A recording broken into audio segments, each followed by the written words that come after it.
یہ بتائیے گا کہ شامی جو خانہ جنگی ہے پچھلے 7 سال سے جاری ہے، 6.5 7 سال سے، تو اس کے اندر مختلف طاقتیں سرگرم ہیں۔ ایران بھی ایک بڑی طاقت ہے، وہاں پر وہ سرگرم ہے، اور پاکستان کے اوپر بھی عالمی طاقتوں کی طرف سے الزام لگتا رہا کہ پاکستان کے اندر سے بھی کچھ ایران نواز لوگ ہیں وہاں جا کر لڑتے ہیں۔ تو اس حوالے سے آپ کیا کہیں گے کہ پاکستان کے اندر کیا واقعی جو زینبیون کا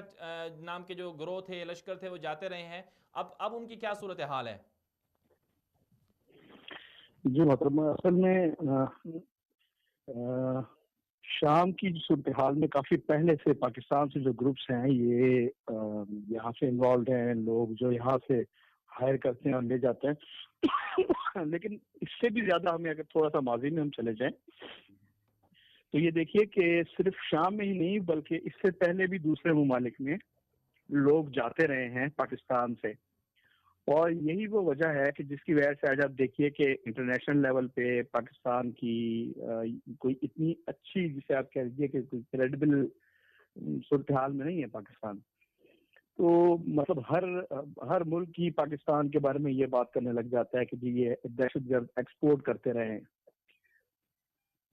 9/11 کے بعد صورتحال تبدیل ہوئی، پاکستان نے اسٹانس چینج کیا، سب کچھ ہو گیا، ٹھیک ہے، کچھ جگہ پہ کنٹرول کر لیا، لیکن ابھی بھی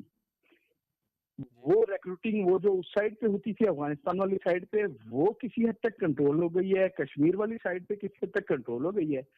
لیکن یہ اب ایران والی سائڈ سے شروع ہو گئی ہے۔ اس کے بارے میں مسلسل خبریں آتی رہی ہیں، اس میں ہماری وزارت داخلہ نے کچھ ایکشنز بھی لیے ہیں، لیکن افسوس کے ساتھ کہنا پڑتا ہے کہ اب یہ مطلب ایران خطے میں ایک جو کردار ادا کر رہا ہے بحیثیت ملک، تو یہ یہاں سے ریکروٹنگ کرتے ہیں ہمارے اپر ایریا سے، پارا چنار سے، گلگت بلتستان سے، اور یہ لوگ شام بھی جاتے ہیں، اور اس کے علاوہ اس سے پہلے عراق میں بھی جاتے رہے ہیں۔ اس یعنی کے جو بارے میں امریکہ بھی عراق جنگ ہوئی اس میں بھی متعدد جاتے رہے اطلاعات ہیں؟ موجود ہیں۔ ایران جی ہاں جی، عراق جنگ میں عراق میں جاتے بھی رہے ہیں یہاں یا سے لوگ امریکہ عراق جاتے جنگ میں؟ ہیں، یہ امریکہ عراق جنگ میں، لیکن ایران کی طرف سے، کیونکہ جی آپ کو معلوم ہوگا کہ عراق میں ایران امریکہ کا آفیشیل الائے تھا، جی جو عراق کی نہیں بلکہ اگر یوں کی ہے کہ دنیا کی سب سے بڑی جو ملیشیا ہے وہ اس وقت عراق میں ہے، مہدی ملیشیا۔ جی اور آپ کو معلوم ہوگا کہ اس مہدی ملیشیا نے امریکن آکوپیشن کے درمیان امریکہ کی طرف ایک گولی بھی نہیں چلائی۔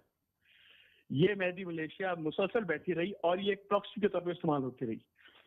کہ مطلب اس میں ان کا پولیٹیکل اسٹیک تھا کہ ظاہر ہے جی یہ بعد میں امریکہ کی مدد سے حکومت میں حصہ لینا اور وغیرہ وغیرہ، تو اس کا مطلب وہ مطلب تو پھر پولیٹیکلی یوز ہوئی ہے۔ اس کا مطلب تو پھر یہ ہوا کہ جو ایران کی طرف سے یہ نعرہ لگایا جاتا ہے مرگ بر امریکہ، وہ صرف اور صرف لوگوں کو دھوکہ دینے کے لیے ہے؟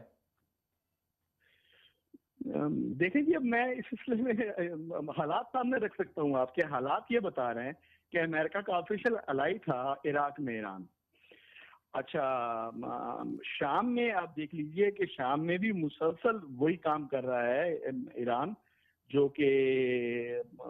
اس سے پہلے کرتا ہے، لیکن پہلے کم تھا، اب اور زیادہ ریکروٹنگ ان کی اور زیادہ ہو گئی ہے۔ میڈیا میں یہ بتاتا ہے، بڑی بڑی اخبار جو ہیں، وائس آف امریکہ اور جی مختلف اخبار جو ہیں، یہ اس بارے میں پوری رپورٹ شائع کر چکے ہیں اچھا، کہ یہاں سے الزربیون اور جی اس وقت پاکستان سے یہ ہم نے پہلے خبریں تو سنی تھی 2016-17 کے درمیان میں کہ زینبیون وہاں جاتے ہیں اور پاکستان سے بھرتی ہوتے رہتے ہیں، تو اب کیا صورتحال ہے کہ شام سے بھی کچھ لوگ واپس آئے ہیں جو زینبیون لشکر میں شامل تھے، اور کیا آپ بھی جا رہے ہیں؟ جی، اس بارے میں میڈیا میں متعدد اطلاعات ہیں، انٹرنیشنل اخبار اور لوکل اخبار اس چیز کو مسلسل رپورٹ کرتے رہے ہیں۔ دیکھیے یہ اس چیز کو نا تھوڑے آپ براڈر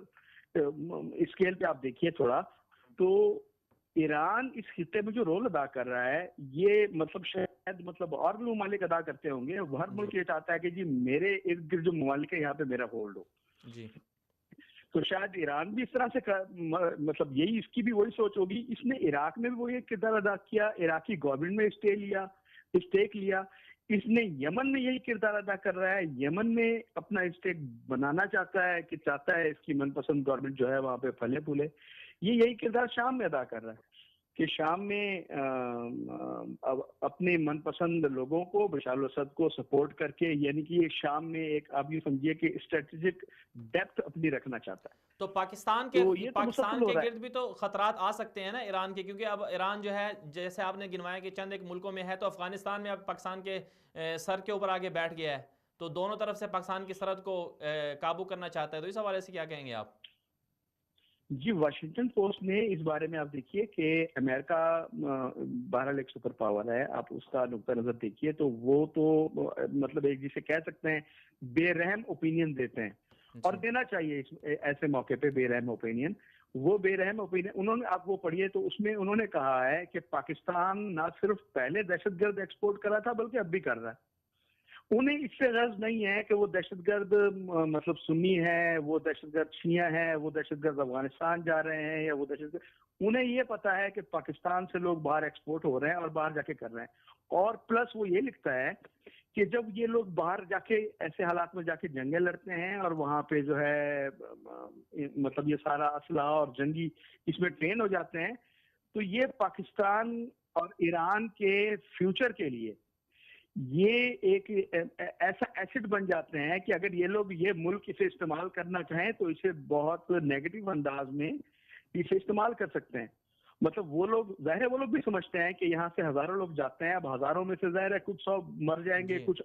100 آ جائیں گے واپس، تو جو آ جائیں گے وہ یہاں پہ اندر ٹرینڈ لوگ ہوں گے. تو وہ لوگ اس چیز کو ایز تھریٹ دیکھتے ہیں کہ جی یہ ایران کے پاس اتنے لوگ جو ہیں، یہ مطلب یا پاکستان کے اندر اتنے لوگ جو ہیں، یہ ٹرینڈ لوگ ہیں، یہ لڑے ہوئے لوگ ہیں،